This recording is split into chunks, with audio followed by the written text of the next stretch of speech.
What's happening out there, YouTube? We are back. This is our third time this week. It's the Lamont and Larry show. We are live. We're going to be taking phone calls. If you want to get in with us on the phone call, we're going to do it a little differently today. All you got to do is hit either one of us on our Instagram page in our DM, give us your number, and we'll give you a call, and you give us a subject you want us to cover. The living legend, Larry, how you feeling? Man, I'm feeling good. I'm doing my thing. You know how it is. Just have my Corona juice going. You know, this stuff. Corona keeps away the Corona. Ladies and here he go. I'm spreading fallacies and myths all over the place. You know, just telling lies and having fun doing it. Well, some people might believe your lies. That's the problem. I'm just telling you right now, unless I'm talking about tech, I wouldn't believe a word that comes out my mouth. Hey, y'all heard that. Y'all heard him say that. So when he started talking about porn, don't believe it. Don't believe it. Don't believe it.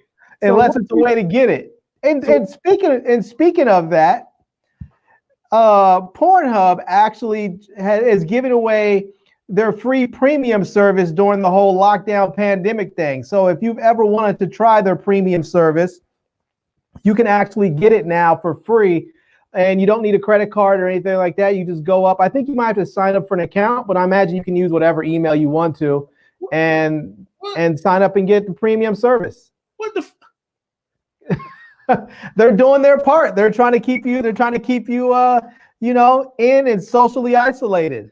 Larry, I was just at Walmart the other day, and I was with this brother in the drugstore section. Guess what he was picking up? Condoms.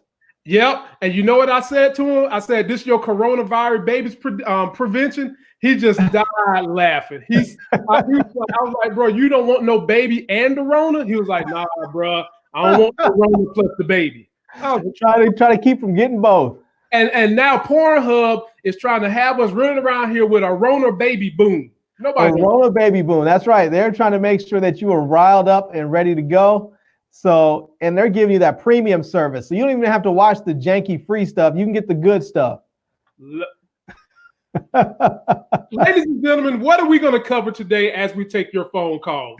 Steven Jackson stuck his foot in his mouth, y'all. Steven Jackson came out and said something along the lines of the demise of the rich black man is the bitter black woman. That's subject number one. Subject number two. Some of y'all may have already known this, but the Brat likes women. And her girlfriend came out and proposed to her by giving her a $300,000 Bentley. And we're going to talk about that. We're also going to talk about who gets the coronavirus bill money, because they signed the bill today. And last but not least, we got to talk about that white trash from Netflix called The Tiger King. When I saw that, I was immediately hot. Because you want to talk about stereotypes, you want to talk about hypocrites, you name it, it's all in the Netflix documentary, The Tiger King. So let us go ahead and kick off with Steven Jackson. So Larry, you might not have heard the story of Steven Jackson, but you're a married man. Okay. You've been single too. So you know what it's like to date, have some good dates, have some bad dates, and eventually you get to a wife. And a lot of people in America get to a wife and they still get divorced. Okay. Right. Steven Jackson has had an issue with some of his baby mamas. So you got to understand why he got to this. He got about 5 kids, I think 2 or 3 baby mamas, and he's been going through issues with all of them. So he got on his Instagram the other day, no rhyme or reason, and said the demise of the rich black man is the bitter black woman. Larry, give me your 2 cents. Let me sip some sugar-free lemonade on that. All right, well, let me just say this. I don't think the demise of the rich black man is the bitter black woman. But I will say this. Hey man, my cup broke and the chip. Look at that. I could have done that on live TV. Cup falling apart? Yeah, man. It's been working out with me when I was doing my cuts for the sluts. Oh, so you need to get one of those fancy metal bottles like the Hydro Flask joints. Well, see, I don't do cuts for the sluts no more. I'm about to have a child. I don't do that no more. I don't do that no more. It's just cuts to outrun the baby. So I don't care. It is what it is. So my thought is, I don't think that bitter black women are the downfall of rich black men. But what I will say is, there are a lot of people out there. There's a lot, not just women, but since we're talking about women in particular in this case, I'm going to stick to women. There's a lot of women out there that feel like, for whatever reason, they are entitled to other people's money.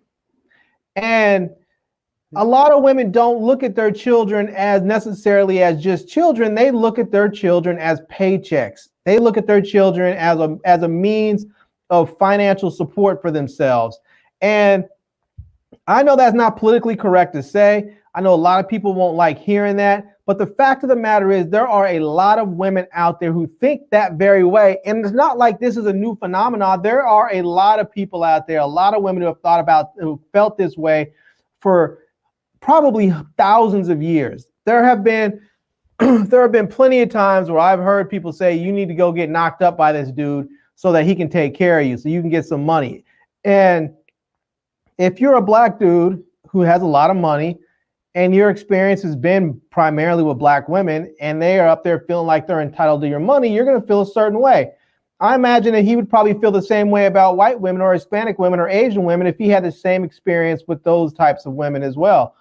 But the thing is that in all seriousness, you shouldn't have 3 different baby mamas. I mean, that's just the truth of it. Maybe it's different. If you got married and then your wife died or something, so you got remarried, or maybe you had a kid when you were younger and then you got married and then your wife died or something, then maybe then you get remarried, then maybe you have 3 kids for that, or 3 baby mamas. But otherwise, I mean, stick with one, man. Or maybe you get the one, you don't like her, then maybe that was one you dated, she got pregnant, and then you get married, so you have 2. Okay, but 3, some of these dudes have 3, 4, 5, 6 baby mamas. It's just ridiculous. And Larry, you know, for as much as you talk about what they're saying in the women's circles, if you're a hot woman or you're a woman of certain means, all you need to do is use that powerful thing between your legs to get one of these rich dudes knocked up and you got a paycheck. That's basically what you just said. That's what a lot of these women do. That's what a lot of them have done in their lives. I'm not saying all of them, because I know a lot of very successful, educated women who do for themselves, but there are also quite a few women out there who know they are beautiful. They know they have a nice figure, and they know that they can get some dude in bed and get his baby in them, and then they're set for at least the next 18 years and possibly the rest of their lives. And I agree that there are some out there like that. There's a lot of women out there like that. Even having said that, there are things that we say in men's circle that we succumb to when we're dealing with those kind of women. And you know what it is? Tell me. Girl, I can't feel nothing. Let me take this condom off.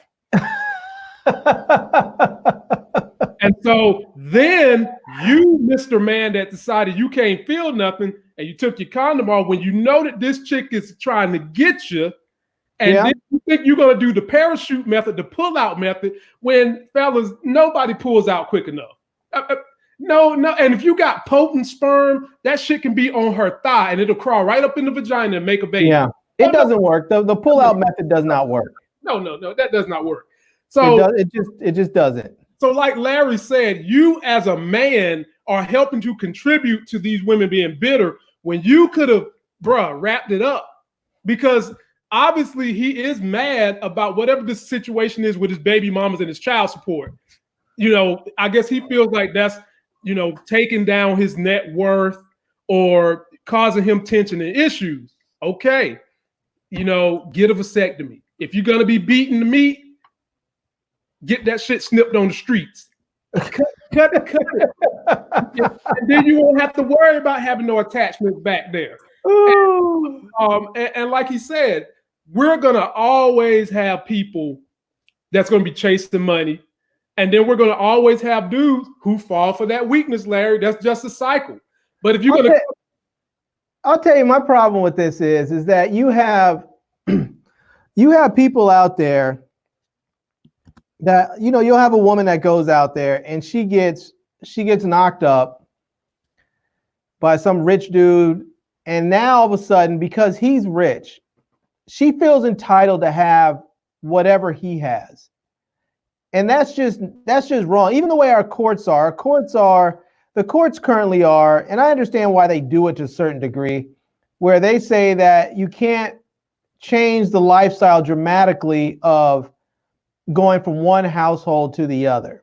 Mm-hmm. However, the problem with that is it only goes in one direction.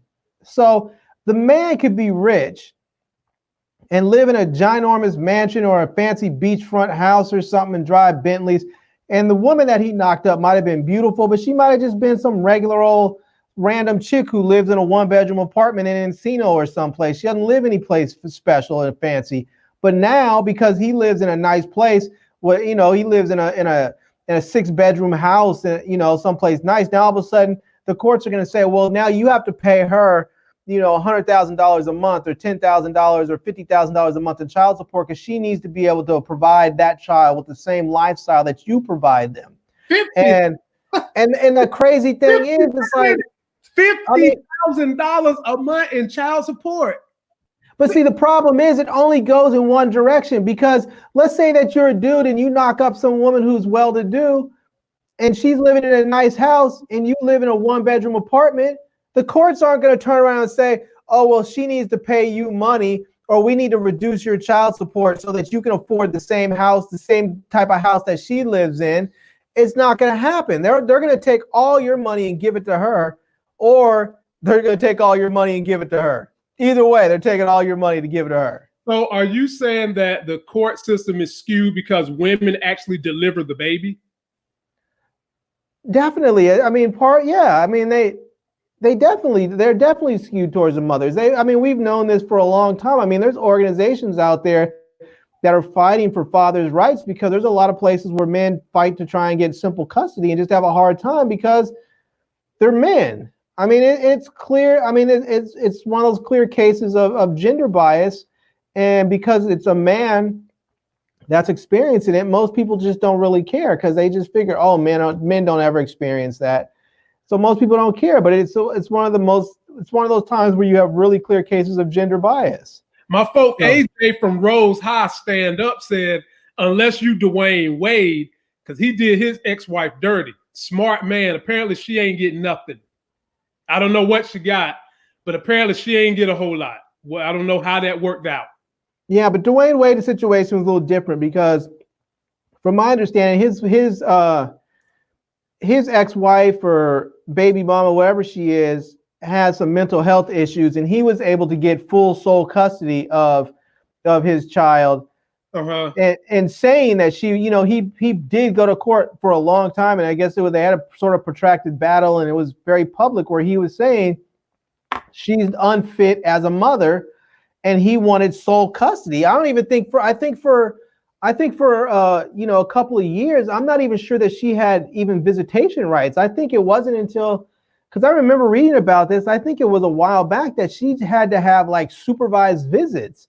What? Because he had basically said she was unfit as a mother and she had mental health issues. And so, yeah, he doesn't have to pay her anything because he has sole custody of his child. Okay. And to be honest with you, I mean, this is the way I think about this. I think most of these brothers aren't doing it right. They have so much money. These guys can afford really high-powered attorneys. And if you're talking about having to pay somebody $15,000, $20,000, $30,000, $40,000, $50,000, $100,000 a month for child support, why not take even just a fraction of that money, go hire some high-powered lawyers and fight to make sure that you're the one that has primary custody of your child, so you don't have to worry about paying for child support. Because the reality of it is, you're going to send all this money over to this woman, and she's not raising your child. You see so many of these people, they have the kids, but they have multiple nannies. They're up there with 1, 2, 3, 4 nannies working around the clock that basically raise a child. You see these women up there that, they're on Instagram. You're like, you have a 6-year-old child. How are you in Miami at the All-Star game? Or how are you in Hawaii at the Pro Bowl? How are you at all these various places every time, every other week when there's something big happens? How are you there? How is it that now all of a sudden you became an Instagram celebrity and you're hosting shows in Houston and St. Louis and you know, in New York and LA? How are you going to all these places multiple times a week, but you're supposedly at home raising your 6-year-old child? You're not. It's called being an IG model.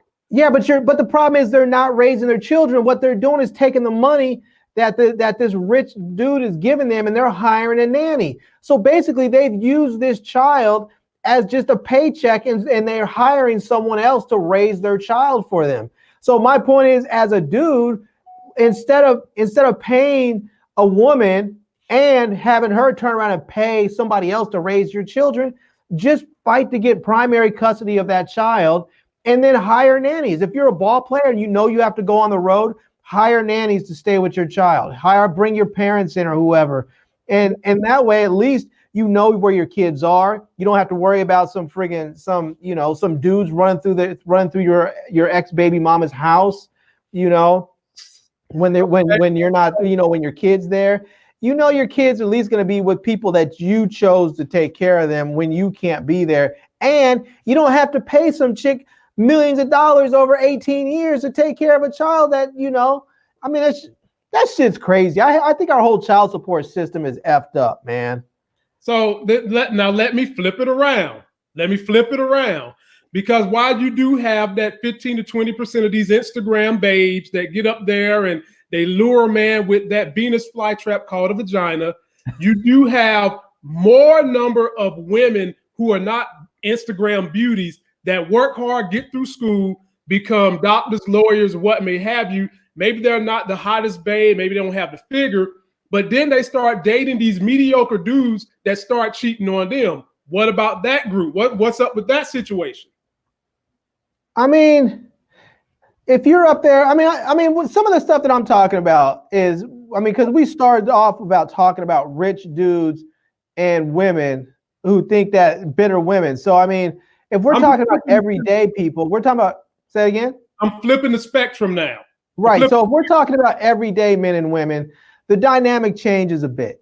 But still, there's still an extreme bias towards the women when it comes to paying child support and all that other stuff. Because if you're up there and you have, you know, if you have a kid, let's just say you have a kid with a woman who's, you know, a doctor or a businesswoman of some sort, and you make $100,000 a year, you have 2 kids. Well, she might make $100,000 a year too, but guess what? Out of your $100,000 that you make, you're now going to have to give her, you know, maybe $25,000, $30,000 to help pay for those kids. And the thing that's messed up is that if you're paying all that money to help take care of the kids, so she's making whatever money she makes. Now she's also taking the money that you sent over there. But if you're an active father, if you're someone who has your kids in your life, so let's say that you have your kids for 3 days out of the week. So let's say that, you know, you have custody, you guys live in, you know, in the same city or cities nearby. And so she has the kids on Monday through Friday, I guess. Let's just say on Monday through Thursday. And then Friday morning, she drops them off at school, and you pick your kids up from school on Friday, and you have your kids Friday, Saturday, and Sunday, and you drop them off, you know, at school back on Monday morning. And then she picks them up after school on Monday. So you have your kids for 3 days out of those 4 days, but you still have to pay for child support like you don't have the kids at all. Like she's the sole person, the sole person taking care of it. You still have to take care of your kids for 3 days out of the week. Except now you have to pay for her to take care of the kids like she's taking care of them 7 days out of the week. So, I mean, it's just the whole system is messed up. So, Larry, how do we wrap this up? How do we wrap this up? I'll tell you how you wrap it up. You wrap it up. You know what? I don't have any kids because I wrapped it up. Wrap it up. Hey, man, so you mean to tell me you one of the men who's immune to, girl, I got to take this condom off. I can't feel nothing. Nope. I'm not immune to it, but part of it has just been good practice and part of it's been luck. Exactly. That's what it is. Exactly. Because I fell for the okie doke, the banana and the tailpipe a couple of times myself. Like, girl, I can't feel nothing. Yeah. And then there's been times where I put the banana in the tailpipe. That way you don't have to worry about it. Oh my God, here we go. Moving right along. Moving right along. That's not the life game tip here, ladies and gentlemen. Banana in the tailpipe. That's not the life. That's the Larry tip. No, that's the life game tip right there. He said it. He's the one that brought it up. Banana in the tailpipe. No. I wasn't even thinking about that. He brought it up. You see how he does? He brings these things up, then he puts it off on me. So my folk AJ said, watch who you start a family with. You have to do that. Pay attention to the signs early. Larry is called weak sperm. Nah, it's called condoms. It's called condoms, and you pull out and you let that stuff off in another orifice, like Larry said, banana in the tailpipe. I don't know. You let the girl make a circle with her hand and you put it in there. I don't know. Whatever you want to do, fellas. Get creative with it, fellas. You gotta be more careful. I say Steven Jackson.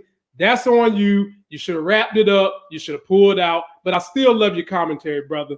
The next subject we're going to talk about right now, the Brat has officially come out the closet. Why the hell does anybody care? I know I don't, but it's a hot subject today. I don't care if she was in the closet, behind the closet, in front of the closet. I enjoyed her rap when she was young, and she was something to look at. But her girlfriend, BB Judy, what does BB stand for? Big Booty Judy? What does BB stand for? Larry? Probably Big Booty Judy, something. I don't know. I mean, this whole thing about her coming out of the closet is like, did anybody think otherwise about her? Maybe. She used to date Allen Iverson, so it might have been one of those. It might have been one of those things where you didn't know she was bi, she was straight, lesbian. You don't know. I don't know. I don't know. But anyway, BB Judy engaged to the Brat by giving her a $300,000 Bentley, and then they both went online and kind of officially said, hey, it is what it is. I mean, if somebody gave me a $300,000 Bentley, man, don't say you wouldn't be impressed. Don't say you wouldn't. Don't say you wouldn't. I wouldn't. I would honestly say, why did you just waste $300,000 on a car? Judy is rich. They estimate. Right, but I would have said, why would you? I mean, for me, maybe she wanted that vehicle, so for her, it's not a waste of money. For me, if somebody bought me a $300,000 car, it would be a waste of money because I would not care about a $300,000 car. I mean, I have wanted one particular, exotic car, and I always said if I hit lottery, I would buy a Ferrari because I've always wanted a Ferrari. I'd buy a convertible Ferrari. It doesn't even have to be one of the newest, fanciest ones. I can get like a convertible Spider, something that's like 50, 60 grand right now. I don't even know if they make them new anymore, but I can get a convertible Spider and be happy. Other than that, man, just get me like a nice Jeep. Give me a Jeep. What are the new ones? Those Jeep Titans or something, or the big ones that kind of look like Tonka toys. Give me one of them joints, and I'll be good. If you have $300,000 you want to hand out, give me, just hand me some cash. Let me go ahead and dump that in my brokerage account. For me, that says something about one or the other person. That potentially one of them likes to floss. Maybe one of them likes Bentleys. It just says something about the personality of one or the other. Because for all we know, the Brat might not have wanted it, but the girlfriend likes to floss. Or it could have been the Brat wanted it and the girlfriend got it for her. I don't have no problem with it if you can afford it.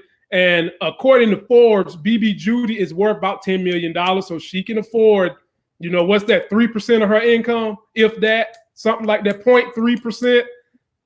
No, that's not 3% of her income. That's 3% of her net worth. Whatever. You shouldn't. I mean, you should buy a car based on your income, not based on your net worth. But I mean, I'm with it. If they can afford it, fine. Whatever makes you happy. I feel you on that. Me personally, I would want a Tesla Roadster.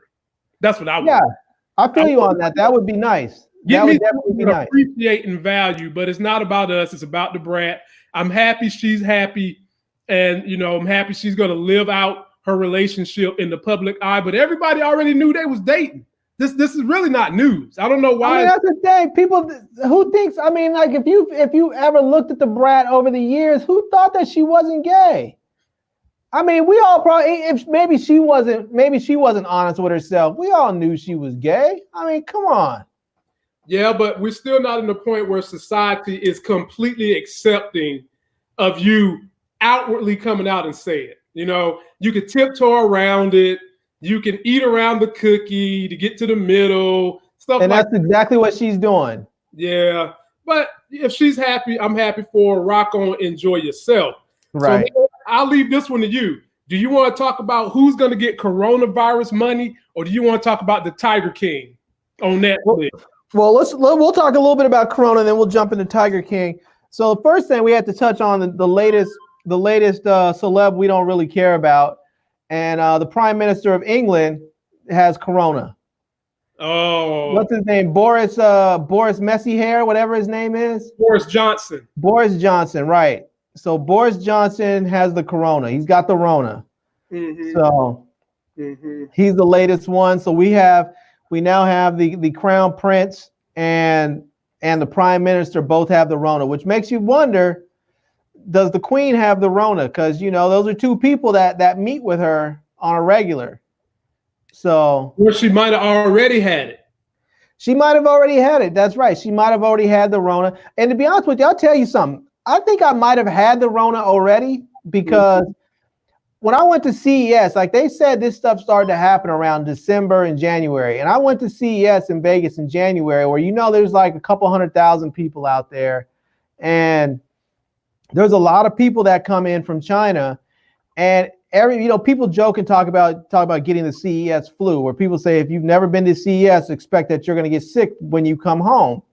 And the first year I went, I got deathly sick. It was terrible. And then, and this year when I went, when I came back, I was trying to fight it. I knew I was gonna have to deal with this, so I was trying to fight it. I was pounding vitamin C all the time. But when I came home, I felt like I was sick for maybe like 3-4 days. It felt like a mild flu. I was thinking, oh damn, I'm about to go out. But I was really trying to do what I could do to fight it. Stayed in bed, took all my vitamin C and everything, and I knocked it out in about 3-4 days. And from what they have explained about what the Rona is, it feels like that's what I might have had. I don't know. Maybe I got it because this was January, so, and a lot of the people that I was meeting with were coming from some of those regions in China where it started. So who knows?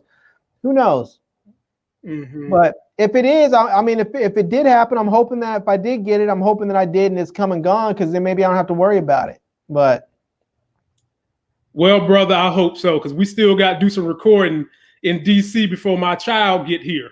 That's right. So that's right. Lifted. So they passed this big $2 trillion bill. Now, ladies and gentlemen, y'all know I'm kind of into politics. I run businesses. I've got a medical background. I've done businesses across several spectrums, and I get really frustrated because if my business goes through a crisis like Corona, I'm told to just pull myself up by the damn bootstraps and fix it myself or go out of business. Every time we have a national crisis now, and we always hear certain people on the political spectrum talking about fiscal responsibility. They talk about pulling yourself by the bootstraps. They talk about we don't believe in socialism. They say all that shit, man. Just fucking make me mad. They just say all that hypocritical bullshit. But then when something like this happens, we sign in checks, and they are legitimately now Trump checks. We're signing $2 trillion Trump checks to bail out everybody. So let me tell you who's the bailout.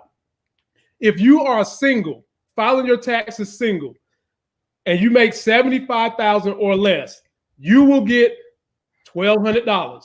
I'll give you the details of how it works in a minute. If you are a couple and y'all made $150 or less, you will get $1,200 each, plus $500 for each child in your house up to age 17. All right. Right. Next, if you are filing head of the household and you made $112,000 or less, you will get a $1,200 check. What do you have to do to get this check? Absolutely nothing. As long as you filed taxes from 2018 up till now, they're going to pull your records and they are going to direct deposit you the money. And if you didn't sign up for direct deposit, which I don't, because I have a hard time trusting the government, because when they want some money from you and make an error, they will take that shit. Yeah, they'll take it and apologize never. When they made a mistake, they will apologize never. They'll just take it. Man, and you're not getting it back. They will mail you a check in 4 weeks. And so who doesn't get a check? If you don't have a social security number, you're not getting a check. If you are basically an 18-year-old and you ain't worked, you're not getting a check. If you get social security benefits, you will get a check too, as long as you've been keeping up with your taxes. This bill says that they will not tax this money. It is not a taxable event, meaning that when the $1,200 hits your bank, you're getting $1,200 and you're not going to be taxed on it next year. Right. Larry, thoughts and comments? Let me see if I can share my screen right quick. I'm gonna hit this share screen button and I'm gonna see if I can hold on. Let me go back. Let me see if I can do this right quick. Hold on. Okay. And while he's doing that, I'll give you guys some more details about it. Good question, Priscilla. If you owe taxes, you still get the money. They're not going to take the money from you. If you owe child support, you still get the money. They're not going to take the money from you. So you don't have to worry about that. They are really trying to use this to get Donald Trump reelected. Oh, shit. Did I say that out loud? Damn it. I mean, they're really trying to use this to stimulate the economy because they care about you as the average American citizen. They really do. They want to pick you up. They want to rock you to bed. They want to hold you. They want to make sure that you're getting through this trying time. I ain't tell y'all what they about to give the fucking big business industry, but I will tell you in a minute. Got to be more careful. I'm about to tear them to pieces. Soon, I'm about to dig in on big business. Did you get it, Larry? All right, let me see here. Not yet. I'm working. I'm almost there with it. Take your time. While he's still working on Something new here. I'm trying to. While he's working on that, let's talk about student loans, ladies and gentlemen.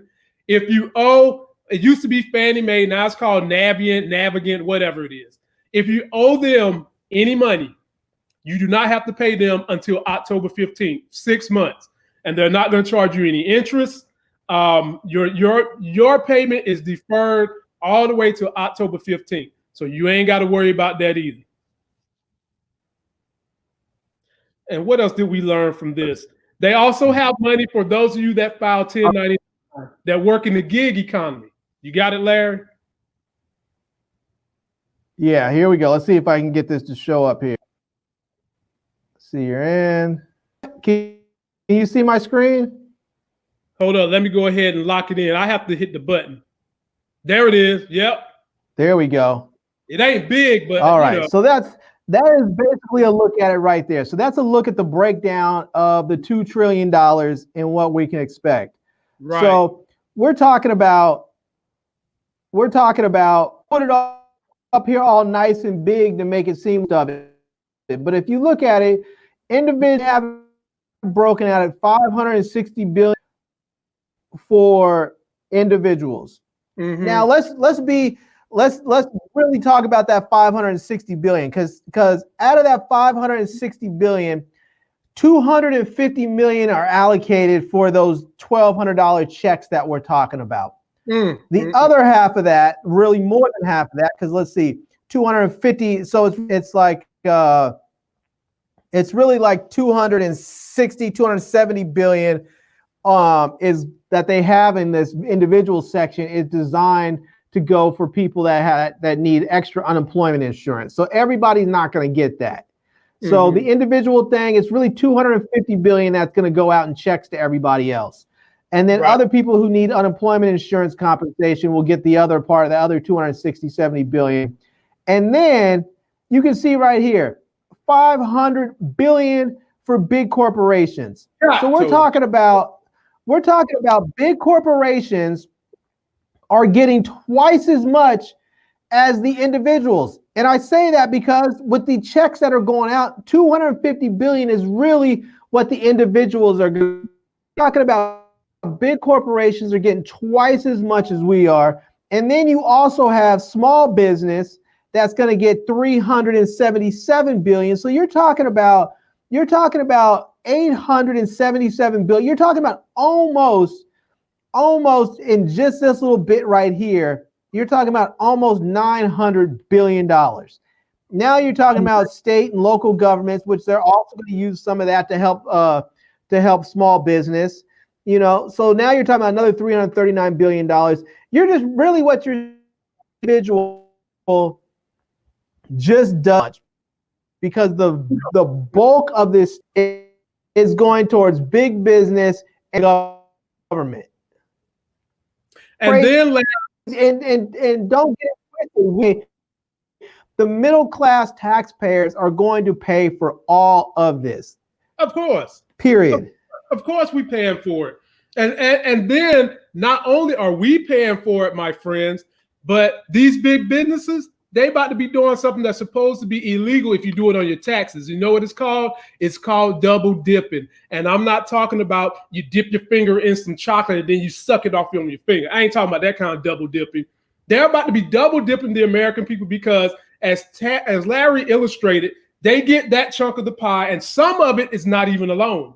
But this money that they're giving to us, they're expecting us to go back and spend it on them same corporations to stimulate this thing that they keep calling capitalism, which is a big bubble that needs to go ahead and crumble because it's not helping the people it really and truly needs to fucking help. I'm just telling you that right now.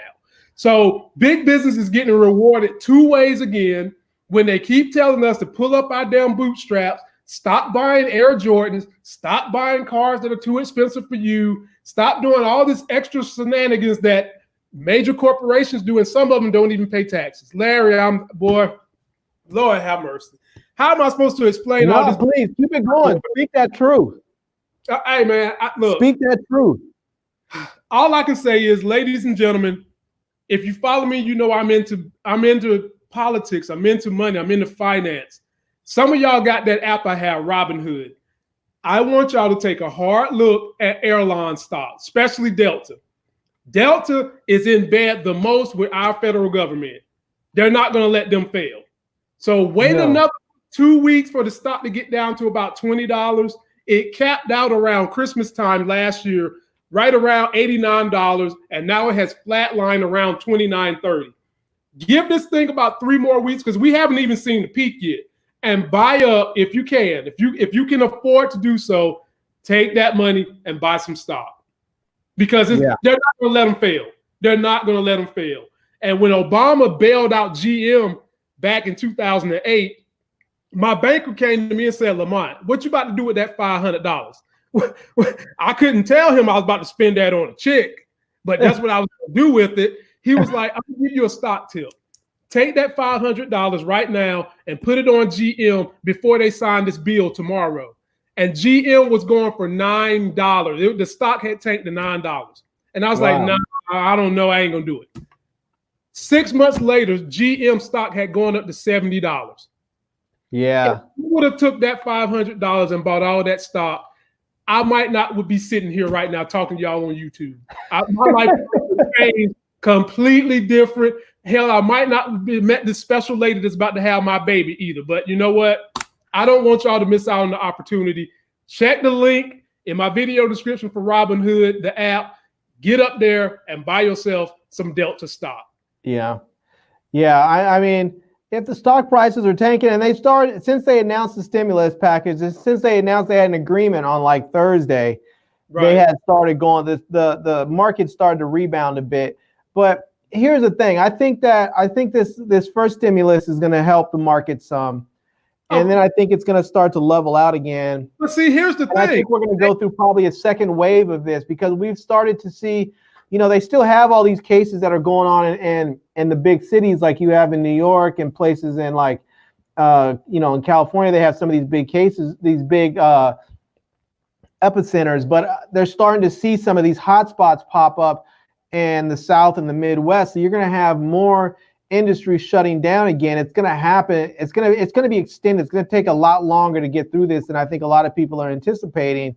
Mm-hmm. And while the markets think they're going to recover now, I think we're going to go through a second wave of this very thing, and they're probably going to have to come out with a second stimulus package. And while they're debating that, the stock market is going to be in the toilet again, and it's going to be a good opportunity to buy. So, and I will give y'all some more stock tips in just a second. So before the coronavirus, even Republican economists was saying that because of the tax cut that President Trump did last year, helping the rich, and they went and bought back all their stock. Mm-hmm. Even the economists were saying that we was going to reach a point where the bubble was going to burst because they artificially manipulated the stocks. And so whether it was going to be Corona, we was already kind of seeing somewhat of decline in some sectors anyway. But for those of you that want to know some other good stocks to buy, I want you to think about it like this: hospital stocks. Anything dealing with leisure and travel, your hotels. Royal Caribbean is a stock you want to get. Norwegian, grab you some of that. Boeing, Delta, Southwest, get your hands on that. And if you like streaming services, they are extremely hot right now. Right now is probably not the time to buy those because they're already hot. Right. Disney took a little bit of a dip, but the minute they start saying they're going to be releasing some of their new movies for the stream service, it went right back up. So well, it's crazy. This will just to give you a little bit of an idea. Back when they had that crash, I don't know how long was that? Was it about 8 years ago or something? They had that big market crash. The recession. It might have been, but when they had when they had the big bailout. I guess that was back during the Bush era when they had that big bailout. Obama did one too. Huh? Obama did one too. This must have been the Bush one that I'm thinking of. But I bought some Disney stock back then for $5 a share. What? $5 a share. I bought my Disney stock. You still got it? I still have it. I've been holding it. I'm not selling it either. I'm going to keep it. How many shares you got? I didn't buy many. I didn't have much money to buy with, but I did buy some. And it's funny because I had opened, when I saw the stock market tanked like it did, I didn't even have a brokerage account. So I went to Scottrade, opened an account, and they said until it was like for the first 30 days or the first something amount of days, I couldn't buy anything that was less than $5 a share. So I was like, all right, let me see who I like. That's $5. And so basically my method was, because I didn't really know much about investing at the time. So my thought was, all right, I'm just going to use the Scottrade tools. I'm going to go in there and I'm going to look at people's 52-week averages. I'm going to find out who was at their high and what it was at, and then where they're at now, and look at companies and find out what they're, all the companies that are at their 52-week lows, which was a lot of companies at that time because the market had crashed. But Disney was at their 52-week low and their 52-week high. I forgot what it was at the time, but it was significantly higher. I think at the time it might have been like $35 a share or something like that. So I was like, that's cool. I'll buy some Disney stock. I like Disney. And sure enough, I held it, went right back up. Well, I did that with a couple of other stocks. I bought some shares of Car, which I think it's Budget or Hertz. I think it's Budget. Budget rental car. Yeah, but I bought their stock at less than $1. I bought like Fannie Mae and Freddie Mac at like 18 cents a share. Mm-hmm. I mean, I bought a whole bunch of stocks at the time were pretty much penny stocks and have all gone up considerably. Oh, that's good. That you want to get them when they cheap. Yeah. And even when we have these crises where the stock market tanks, kind of look at stocks as something that you're going to do that's going to be 5 years or better. Because even though it tanks, the economy always goes through this period where it recovers and it tanks. But usually the recovery is always better than the tanking. So if you're going to buy, think of buying your stocks as a 5-year or better plan.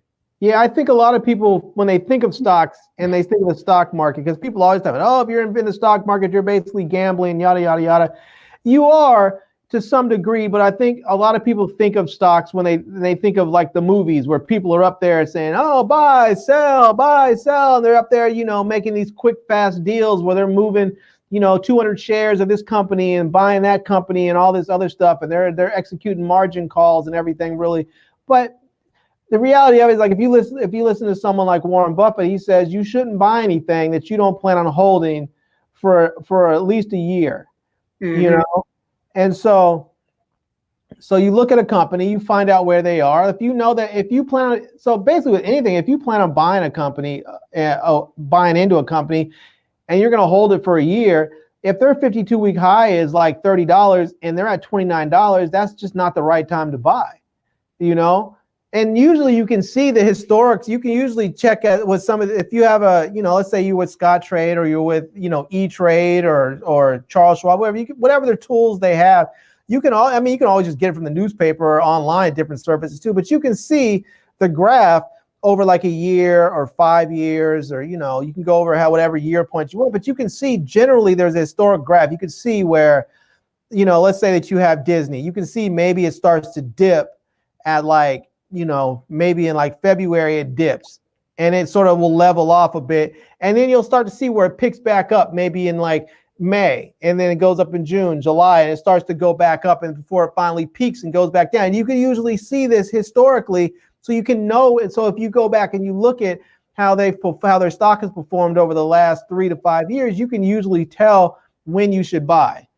And you can do all that on the Robinhood app, ladies and gentlemen. They give you the graphs, doesn't cost you anything.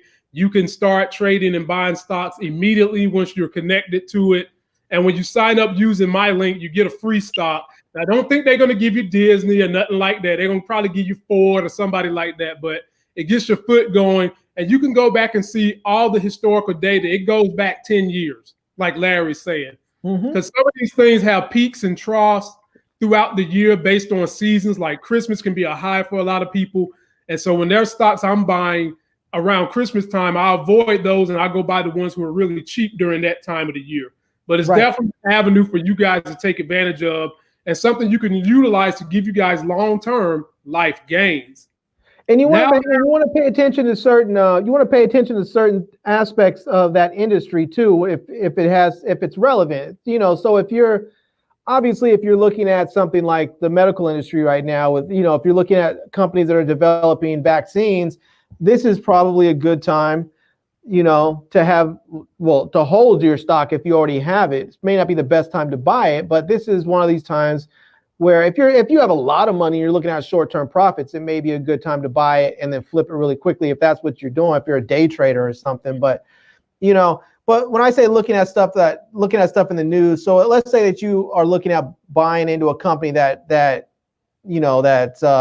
gold mining in Peru or something, or they do, you know, they mine lithium in Bolivia or someplace.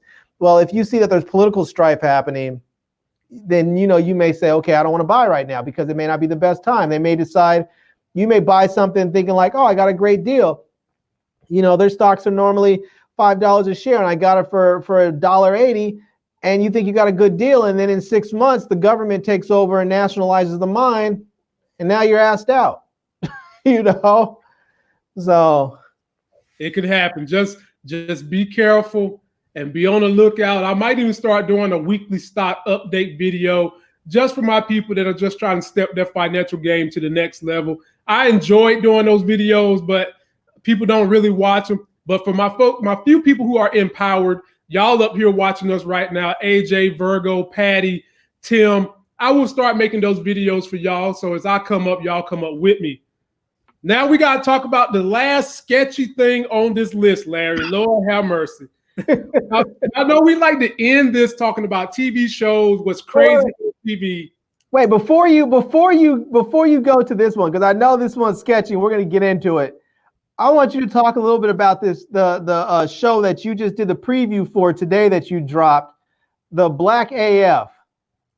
Oh, with Kenya Barris. I watched the trailer for that, and that show looks incredible. You think it's going to be good? I think it's going to be good, and I'm so happy to see what's her name playing a black woman. I'm like, man, all these, Rashida Jones. Yes, they always have her playing a white girl. Hey man, she could say no to that casting. That's her choice. She could, but I'm glad to see her finally playing a black woman. You know. Me too. And it could be that maybe at this point in time, she felt like, you know, I'm at a place in my career where I can do this. And I want people to know that just because I'm light skinned don't mean I lost my blackness. It don't mean that I'm not black. Right. a lot of people are upset that Kenya Barris got her to play his wife when she does do a whole lot of roles where she's white. And I'm just kind of like, let's give her a chance. Maybe this is her saying, hey, I'm rebooting. I had to take what I could get, and now that I finally got a role where I can be me, I'm gonna be me. The basis of this show, Kenya Barris is trying to mix reality with some family vlogging of what it's like to be a wealthy Black family and the things that they have to endure from their perspective. So, as you notice, Rashida Jones is playing his light-skinned wife, and they're always badgering her, saying that she's whiter than white. They stuck her in a dance class with a group of girls that was all white and flat behind and couldn't dance. Neither could Rashida Jones in that clip of the video either. She couldn't dance. They've got Neil there being a cousin who's like the hairstylist or whatever. She's a cousin. And then they got Mike Epps is on the show too, and I don't know what role he's playing.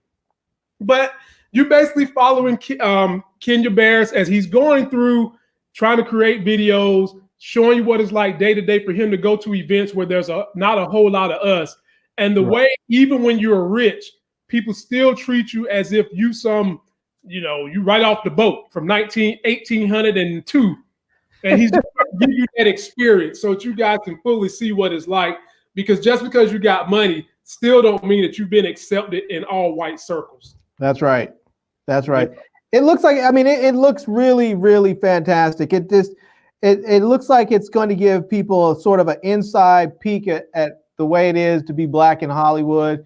And it looks like it's on top of that, it's just going to be really, really funny. And so now I'm looking forward to it. I hope it lives up to the editing of that trailer.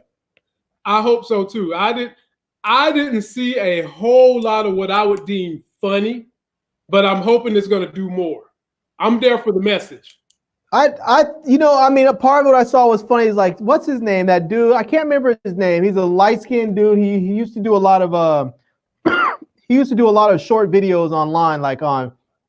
I think he actually started doing like those. What was that one show? That one app they used to have a while back. They used to do like those 10-second videos.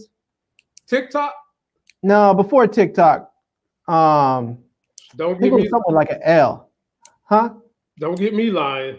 Yeah, I don't know, but it was one of those short things. And then he started doing like YouTube videos, and he started doing like Facebook videos. But he's been on a number of TV shows. Like he was on Snowfall and some other show. But in the preview, he's up there talking to Kenya Barris, and he's up there. He's pitching him ideas about some show idea that he has, and you can see him. He's just up there like, like he just doesn't, like they're at a party, and he's like, I don't feel like having to listen to this dude's pitch just garbage ideas at me. And so I mean, I see that, and I just think that's just funny because I've been to to some of these parties when I lived in California. I've seen people sit up there and pitch people nonstop, and I see how people will start walking, and I've had it happen before where I've had been there with some celebrity. And I'm not there with them, but I'm there at a party, at the same party with them, and they'll just walk up and start talking to me, and they'll just say, hey, keep talking. And I realized what happened is somebody who's running around trying to pitch people is trying to get to them and basically, use me for cover. But I've seen that happen. I've seen people, when you're hanging out with these rappers, and they're like, hey, listen to my demo, listen to my tape, and So, I mean, I saw that. I thought that was funny. That got me going, There were a couple other points in the trailer I thought was funny. So I'm looking forward to it. That's tradition, man. When you're trying to make a name for yourself and get out there, you just got to keep trying no matter what the obstacle is. You got to break. Yeah, you just got to do what you got to do to get on. Yeah, because you might run up on somebody on the one day they feeling like they need to give somebody a break. You never know. Right. So, ladies and gentlemen, I got to give y'all the overall synopsis of the Netflix documentary, The Damn Tiger King. Lord have mercy. Now, Anglo-Saxons, y'all know I love y'all. I do. But there are some stereotypes with y'all. Just like y'all stereotype African Americans, be it wrong or right, most of the time it's wrong. There are stereotypes with y'all. And this guy in Tiger King, excuse me, He is the epitome of every bad stereotype of a Southern redneck that I can think of. Lord Jesus Christ. First of all, let me just give y'all how the story goes. It's based on Joe Exotic, okay, who is a Southern right-wing, walks around every day with a gun on his hip, zookeeper, all right? He started this zoo in Oklahoma for tigers, bears, and it just evolved into a tiger thing. Lions, tigers, and bears, oh my. He ain't have no bears. He ain't have no bears. But here's the hypocrisy with this dude and with the Republican Party with some people. So he believes in God and he totes his gun around and motherfuck this and motherfuck that. This guy is a gay polygamist. He's a gay polygamist. But so let me get to wait, hold on. Let me back up a bit. I had to take a long pause on that. It didn't sink in immediately. Larry, it gets better. The dudes he liked are all underage. Oh, so he's a gay polygamous pedophile. Pedophile, exactly. So he's just a straight polygamous pedo.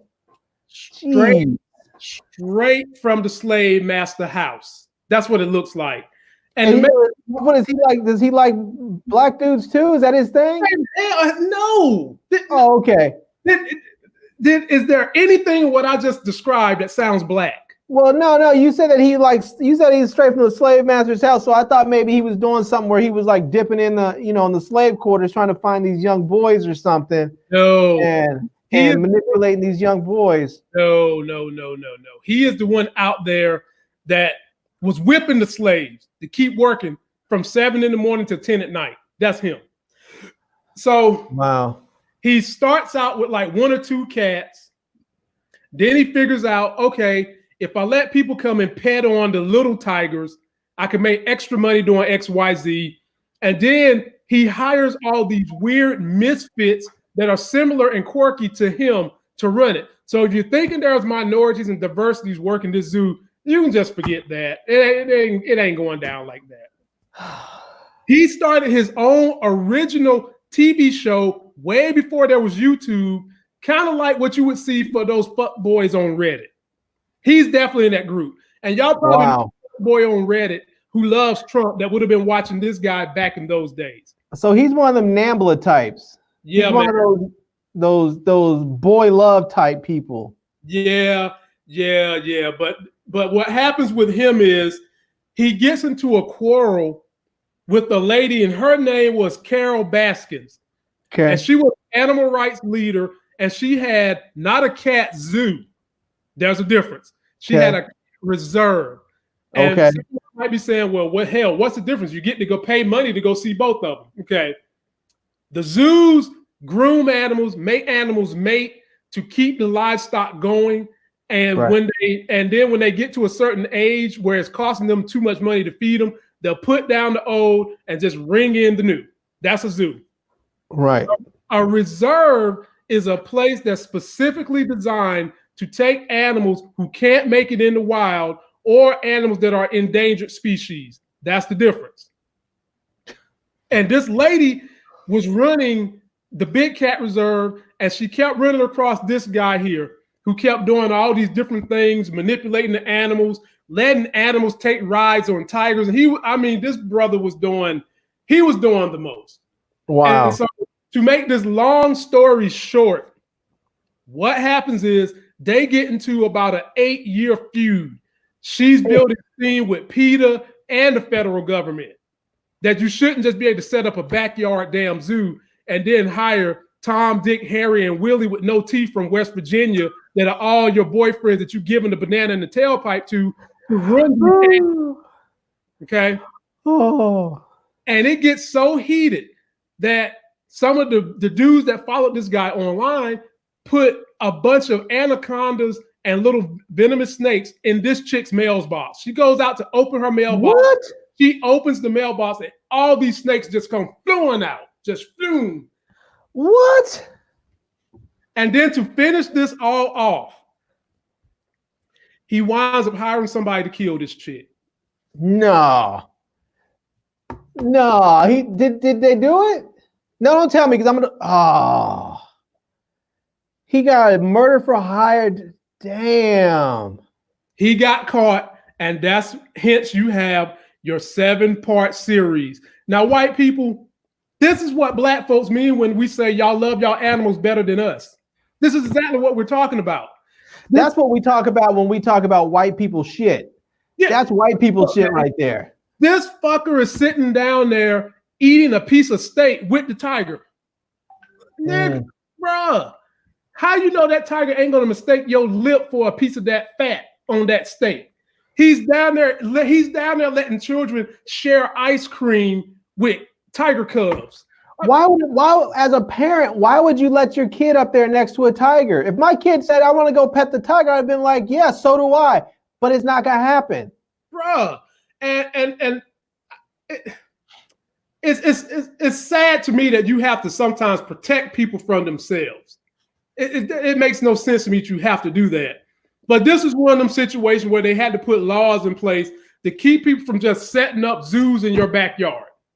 Like, when you hear stuff like that, people who do stuff like that, excuse me, they should set up something instead of them going and hanging out with tigers. They should have them go swimming with hippopotamuses. Let them go swim with the hippos. Because then we can just get rid of them. Because hippos are the meanest, most violent animals on the planet. They're one of them for sure. Let them go swim with the hippos. Or let them go swim with great white sharks for all I care, since you want to love something so damn much. And of course, the story is done a lot from his perspective, where he's trying to give you all these bullshit reasons for why what he was doing was right, and why he had tiger skin print underwear in his shop that was his #1 seller, why all that was right, and how they was educating the kids, and man. And not only him, but his competitor was another redneck looking dude in South Carolina that had the same type thing going on. Wait, this show's called Tiger King? Tiger King on Netflix.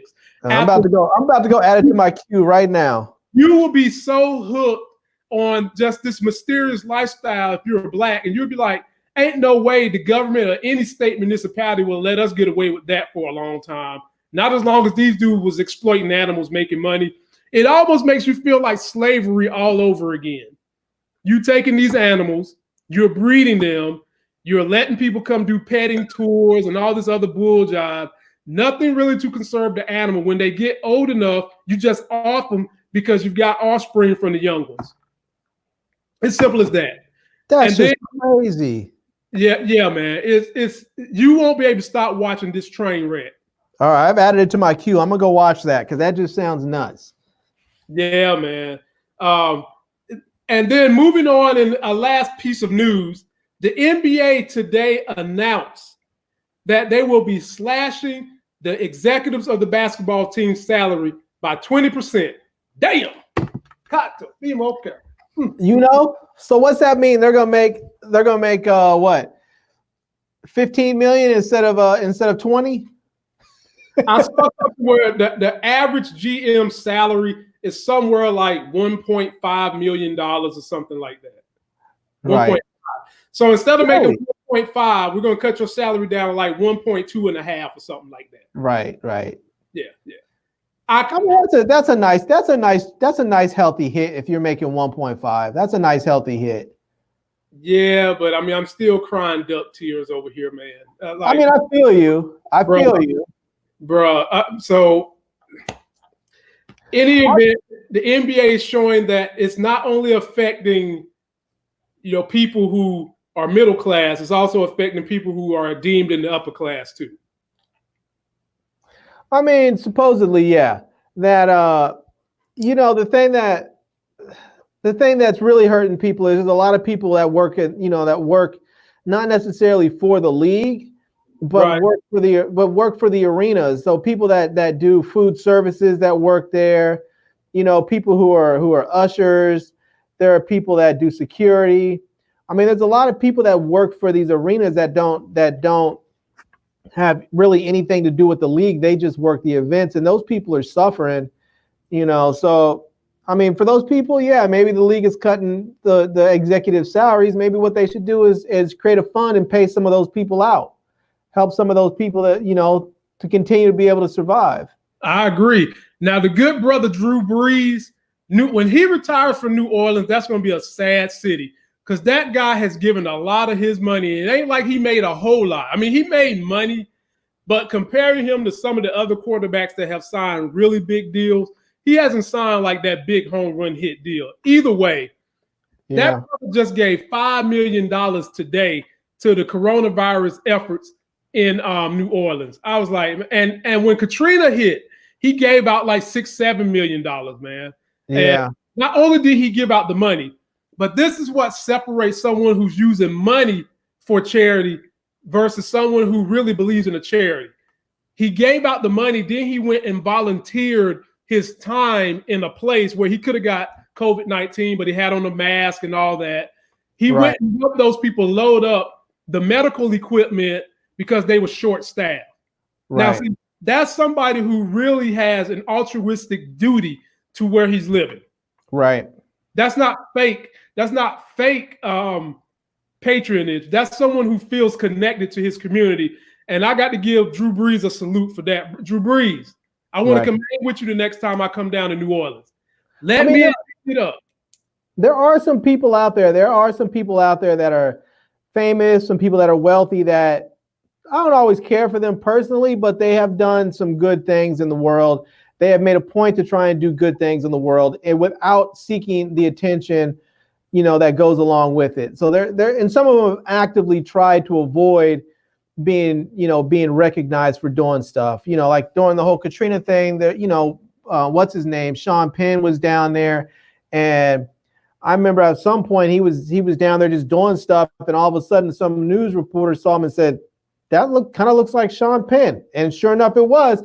And he didn't want to talk to anybody. He was like, "I'm not down here for this. I'm just down here to help." And apparently, he's done the same thing where he showed up and, like when there was a big earthquake in Haiti, apparently he organized a bunch of relief stuff and just paid to have it flown down there and just showed up with the stuff that, apparently I guess some of the relief workers were saying they needed this and that and they couldn't get it. He organized it and got it down there and just went to work and didn't say anything about it to anybody. Wasn't posting about it, wasn't giving interviews. He would just showed up and did his thing and then left when he needed to. So, I mean, there's people like that doing this stuff. And I appreciate those folks that do it and do it for the right reasons, not trying to do it for the gram. Right. He don't do nothing for the gram, and that's the kind of quarterback I wish was quarterbacking my team in Miami. Somebody like that, but I don't even want to go there right now. I'm not even going to go there. I'm gonna keep this on videos and TV shows. So everybody's in here talking about Ozark. Season 3 has come out. And so far, they seem to like it. Where are you at on Ozark, Larry? I haven't watched this season yet. I'm caught up to the last season. I haven't watched this one yet. Partly because that's one of those shows I watch with my wife, and so I just can't go binge it because it's kind of like cheating if I do that. So I need to wait until we sit down together and watch it together. So hey, tell her you're doing it for your social media business. Yeah, I'll probably won't do that. Hey man, I'm trying to help you out, man. But I think we'll probably watch some of it this weekend because we both really enjoy the show, so we'll watch some of it this weekend. Last night I started watching a letter for the King. Mm-hmm. That's a show it's a pretty good show. I've enjoyed it so far. I plan on watching the Tiger King because I didn't know about that, so I'm gonna watch that one. And I still want to watch that Aaron Hernandez documentary. I haven't seen that yet. I've been meaning to watch that one. So that's kind of what my weekend's looking like. I caught parts of the Aaron Hernandez thing, man, and I don't want to ruin it, so I ain't gonna say nothing. I don't want to ruin it, so I ain't gonna say nothing. But somebody said Life Games N95 mask coming soon. that's my big homie AJ. That is my big homie from high school, AJ. All right. Dude got jokes, man. I'm trying to get him to come on the show with us one day. And yeah, man, we can have like 8 people on here or something. Yeah, we can something like that. 8 people all at once can get up here and wig the fuck out. Oh yeah. Who killed Malcolm X? That is a good one. I saw that. That's fine. Yeah. Virgo. Yeah, that was good. I rocks with you. That who killed Malcolm? Did you see it, Larry? I did. That was really. I mean, I burned through that one quickly. I just decided I was going to watch that one on my own because I needed to get through that because it was too good to have to wait 3 weeks while my wife falls asleep on stuff. So I had to watch through that one. I might have to review that next week because that was fire. It really was. It was good. Yeah, it was good. Have you seen The Banker? No, but it's on my list. I think I have that on. Let me just double check because I meant to put that on my list of movies to watch. That one's one of the Apple. That's one of those Apple TV Plus movies, right? Yeah. Yeah. Let me just double check. Let me see. I'm pretty sure I have that on my list. I did watch today. I finally watched Wonder Woman Bloodlines today. It was all right. It was all right. It was good. I kept listening. I was like, why does Wonder Woman sound black? I was like, oh, right, because it's Rosario Dawson. So that was kind of cool. Yeah. But I enjoyed it. It was a fun movie. It wasn't the best movie. It was just fun. It's like if you like DC animated movies, you'll be happy with it because it was just fun. Yeah, it was cool. It was cool. I watch a show that would probably bore y'all. For some reason, I like the show, maybe because I'm a former respiratory therapist or what may have you. But Fox has a show that comes on called The Resident. And the main character used to play on a show called The Good Wife, which is another good show. The Good Wife is a damn good show with like 9 seasons. But one of their main characters went to this show called The Resident. The Resident got Morris Chestnut and Malcolm Jamal Warner and a slew of other characters. And I love it. Cool. I love that. Yeah, I've seen the previews for it. I haven't actually watched it, but I've seen the previews for it. I may check it out. Mm-hmm. I do. I have The Banker. I have it on my right there. It's on my watch list. So I'm gonna check that out. My folk Virgo Smith said he watched Superman Red Sun. Yeah, it was all right. It was all right. It was all right. It wasn't bad. No, it wasn't bad. It wasn't overwhelmingly good, but it was okay. It was entertaining. You know, you could get through it. You could get through that without having to drink a Rona. I feel like, right. And Larry, what else you got for the people before we get up out of here? Man, that's pretty much it. I mean, I'm probably gonna do a live stream. I was thinking about maybe doing one tomorrow. I've been meaning to do my Wine and Winners live stream so I can do my giveaways. I might have to hit you up and see if I can get you on there for a little bit. I don't want to hold you up for too long because sometimes I get to running long on those things. I've had a couple of them where I've gone like 2.5 hours or so. But what time you going? I can probably hop up there with you tomorrow. Yeah, I was thinking maybe going on tomorrow, like around 8 o'clock, maybe 9 o'clock. Yeah, I'll shoot you a message. We'll jump on your channel tomorrow. Okay. Yeah, so I think I might do that. Might see if I can grab me a bottle of wine and my glass and get my gift. I have all kinds of stuff I need to give away, man. I have baskets full of stuff, and I don't know how much of it I'm gonna be able to do in one show, but part of it was I hadn't done a giveaway in a long time or a Wine and Winners in a long time because just got a little tired of people. People got on my nerves a bit. There were people that like I would do the Wine and Winners and then I tell people, hit me up within a week's time. Otherwise, I'm going to put the prize back in the kitty because I'm not trying to wait 3 weeks for people to give me their addresses. So people would hit me up late, and then they get mad when I tell them, sorry, I threw it back in the kitty already. It's somebody else is going to win it. Or, sometimes it takes me a while to get everything shipped out. And people get mad, start posting stuff online. Oh, his giveaways aren't real. He's fake, yada, yada, yada. So I just feel like I got a little annoyed. I was basically just like, man, F these people. I'm trying to help them, trying to give them free stuff, and they're dogging me out. So I was a little salty. So I haven't done one for a while, but I talked a little bit about this on my channel, and my viewers were really nice. They were like, hey, don't pay attention to the haters. We're here for you. I got a lot of love coming back my way. So I was like, it made me feel good. I was like, I'm gonna go back to it and start doing it again. So I think I'm gonna probably see if I can do one tomorrow night. And it's Saturday night. No one's gonna be out, so you might as well, if you're gonna be in, might as well stay in and give away, ladies and gentlemen. That is the plug. Tomorrow night, you want to catch us live streaming. We will be on Larry's channel, shooting the breeze again, giving away gifts this time. So some of y'all that are up here that have been with us faithfully, come check us out on his channel tomorrow. You might win something. I don't know what he's giving away. He ain't giving away no Tesla. I know that. But no, not this time. I might do the Tesla. I might do the Tesla next month if we're still on the lockdown. Yeah, definitely do that. And so Virgo Smith, if you don't never win nothing, get up there tomorrow. You might win something, man. I think. Oh, Virgo Smith said he never won. I thought you won before, Virgo. I thought he's won. I know a few people like Tim has won. I think Tim has won more than once. I don't know, a couple of people. I'm not sure if they're on your channel. There's a couple of people that I have that have won a couple of times. Like one of my viewers named Nice to Nasty. She's won a couple times. Ashley Nunya, she's won a couple of times. There's been a number of people that have come through, have been on my channel for a long time, that show up and they win. So Ashley Nunya? Yeah, that's her name, is Ashley Nunya.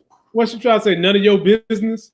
Yeah, she's great. She's great. She's like she's one of those viewers that shows up, leaves a comment on every video. She's great.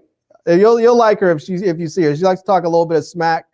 She's a girl from down south. She lives in Georgia somewhere. So, well, we like our Georgia peaches, and we like all y'all, because as we keep trying to grow our audience in the midst of tyranny, in the midst of YouTube suppression, as nerd brothers, we fight tooth and nail to try to get our point across. And we're so thankful for y'all that keep helping us continue to grow our missions, to give you guys not only content, but definitely life gains. So Larry, having said all those things, give us your outro.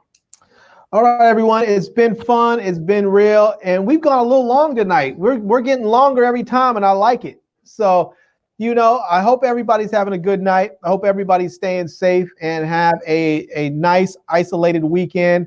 And until next time, love, peace, and hair grease. Peace.